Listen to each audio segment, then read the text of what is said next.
ఓం నమో వెంకటేశాయ. Hi friends, ఈరోజు మొత్తాన్ని కలియుగ వైకుంఠమైన తిరుమల వచ్చాను. స్వామివారిని దర్శించుకొని వచ్చేసాను అనమాట. ఎప్పటి నుంచి అనుకుంటూ వద్దామని చెప్పేసి స్వామివారిని దర్శించుకోవడానికి ఎంతోమంది ఎన్నో దారిలో వెళ్తుంటారు. శ్రీవారి మెట్ల మార్గం లేదనుకుంటే బస్సు మార్గంలో చాలామంది ఇష్టమైతే అల్పిరి మార్గం వెళ్తుంటారు. నేనైతే మొత్తానికి అల్పిరి నుంచి అల్పిరి మార్గం స్టార్ట్ అయిపోయా. వెళ్తుంటే గోపురం కనిపిస్తుంది అనమాట. ఎంట్రీ గోపురం నాకు పేరు తెలియదు, సారీ. చాలా బాగా అనిపిస్తుంది అనమాట. టెంపుల్ ఎలా చెక్కారంటే ఒక్కొక్క గోపురం మీద ఒక చిన్న విగ్రహం ఉంటుంది అనమాట. ఎంత బాగుందంటే చాలా నీట్గా అనిపిస్తుంది. చూస్తుంటే చూడాలనిపిస్తుంది. ఆకాశాన్ని తాకుతున్నంత బాగా అనిపిస్తుంది. చాలా బాగా అనిపించింది. అలాగే అన్నీ చూస్తూ అన్ని ప్లేసెస్ కవర్ చేసుకుంటూ నిదానంగా వెళ్ళిపోయా. చాలా బాగా అనిపించింది. అల్పిరి మెట్ల నుంచి ఎక్కుతుంటే చుట్టూ ఉన్న కొండలు కానీ పచ్చని చెట్ల మధ్య మనకు ఆయాసం అస్సలు రాకుండా మర్చిపోయి చేస్తుంది అనమాట.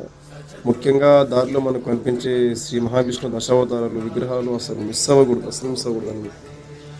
ఒక్కొక్క విగ్రహం అనేది అవతారాన్ని ఎంత అందంగా చెక్కారంటే వాటిని చూసి